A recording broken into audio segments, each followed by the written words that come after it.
कौन होगा झारखंड का अगला मुख्यमंत्री? दोस्तों, आज इसी पर चर्चा करने जा रहे हैं। चुनावी तारीखों का ऐलान होते ही झारखंड की चुनावी फिजाओं में यही सवाल गूंजने लगा है और इसी के हिसाब से सियासी चालें भी चली जाने लगी हैं। पूरे राज्य में एक ही सवाल गूंज रहा है, क्या हेमंत सोरेन दोबारा सत्ता में वापसी करेंगे या इस बार मुख्यमंत्री का चेहरा बदल जाएगा?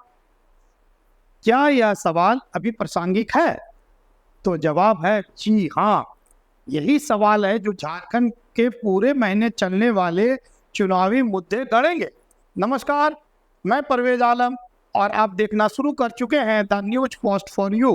The news post for you को लाइक और सब्सक्राइब कर लें और हाँ, बेल आइकॉन को दबाना बिल्कुल ना भूलें ताकि झारखंड की हर ताज़ा और जानकारी से भरी खबरें सबसे पहले आप तक पहुंचे।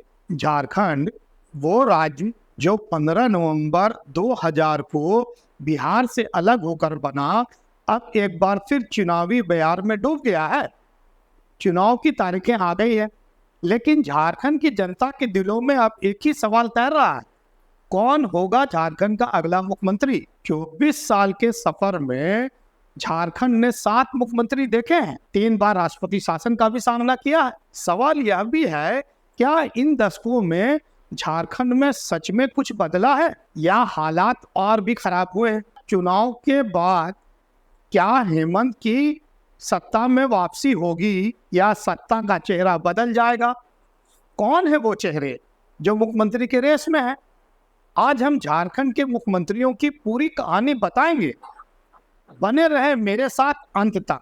झारखंड की राजनीति में हर कदम एक कहानी है। बाबूलाल मरांडी और अर्जुन मुंडा, शिबू सोरेन, मधु कोड़ा और रघुवर दास्ता, हर मुख्यमंत्री की सत्ता में आने की अपनी वजह थी, लेकिन क्या ये वजह झारखंड की जनता की उम्मीदों से मेल खाती है? झारखंड गठन के बाद से ही राज्य में सियासी अस्थिरता का दौर रहा है। 2000 में झारखंड के गठन के साथ बाबूलाल मरांडी पहले मुख्यमंत्री बने। 2 साल 123 दिनों का इनका कार्यकाल था, लेकिन सत्ता के अंदरूनी झगड़े ने इनकी सरकार को गिरा दिया। अर्जुन मुंडा ने जिम्मेवारी संभाली, लेकिन सियासत में स्थिरता नहीं लौटी। फिर शिबू सोरेन, जिन्हें लोग गुरुजी के नाम से जानते हैं, सत्ता में आए, पर सिर्फ 10 दिनों के लिए। फिर आया मधु कोड़ा का दौर, एक ऐसा समय जब भ्रष्टाचार की कहानियां हावी हो गई और झारखंड की छवि पर सवाल उठने लगे। लेकिन फिर से गुरुजी यानी शिबू सोरेन ने एक बार फिर सत्ता संभाली, पर क्या बदला? कुछ नहीं। फिर राष्ट्रपति शासन का दौर शुरू हुआ और दौर आया हेमंत सोरेन का। हेमंत सोरेन सत्ता में आए, झारखंड के युवा उम्मीदों से भर गए, रोजगार, पुनर्वास, विकास। लेकिन क्या ये उम्मीदें पूरी हो पाई? हेमंत सरकार पर बड़ा आरोप है कि वह अपने वादों को पूरा नहीं कर पाई, जबकि हेमंत सरकार का दावा है कि अगर कोरोना की महामारी नहीं आई होती और उन्हें षड्यंत्र कर जेल नहीं भेजा गया होता तो झारखंड में आज हर कदम पर विकास दिखता, कहीं कोई रुकावट नहीं होती। 2024 के चुनाव में सवाल यही है, झारखंड की जनता इस बार बदलाव चाहती है या वही कहानियां फिर दोहराई जाएगी? 100% का सवाल है कि झारखंड की जनता किन मुद्दों से प्रभावित होगी। हेमंत सोरेन की नज़र बतौर वोट बैंक महिलाओं पर है। झारखंड की आखिरी कैबिनेट बैठक में तय किया गया कि दिसंबर माह से मैया सम्मान योजना की राशि 2500 होगी। पहले इस योजना के तहत 18 से 50 साल तक की महिलाओं को 1000 रुपये मासिक दिए जा रहे थे। इस योजना के जवाब में भाजपा ने भी गोगो दीदी योजना लाने का वादा किया है। महिलाओं को 2100 रुपया प्रति माह देने की बात कही गई है। जाहिर है कि सत्ता पक्ष और विपक्ष आधी आबादी यानी महिलाओं को अपनी तरफ लुभाने की कोशिश में जुटे हुए हैं। दिल्ली, हरियाणा और बिहार में सरकारों को महिला हितैषी योजनाओं का लाभ मिला था। झारखंड की महिलाओं को भी लुभाने की कोशिशें चल रही हैं। बहरहाल यहाँ कुछ और भी मुद्दे चुनावी फिजाओं में तैर रहे हैं। विशेषकर भ्रष्टाचार का मुद्दा।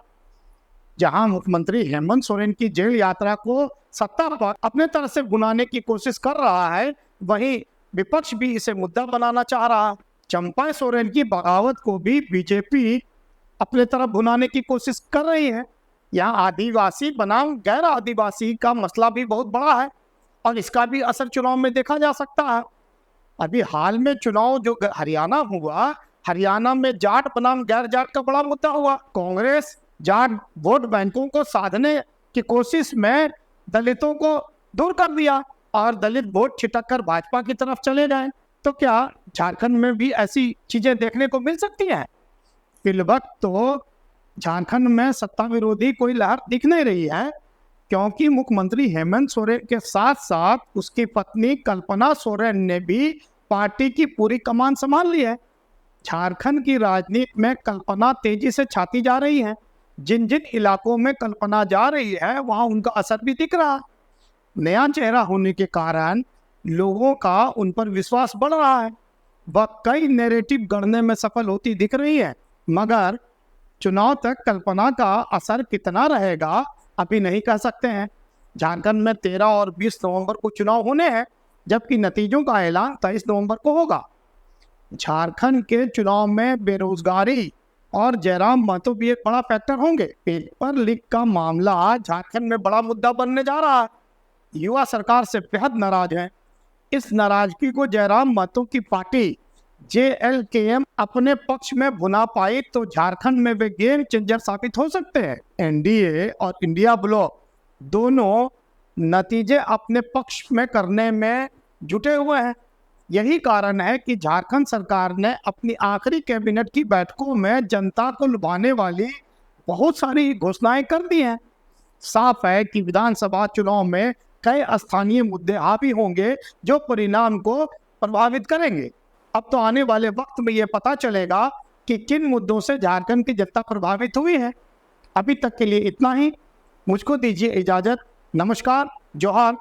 अब तक हम लगातार ऐसे विश्लेषण लाते रहेंगे। आप देखते रहिए the news post for you.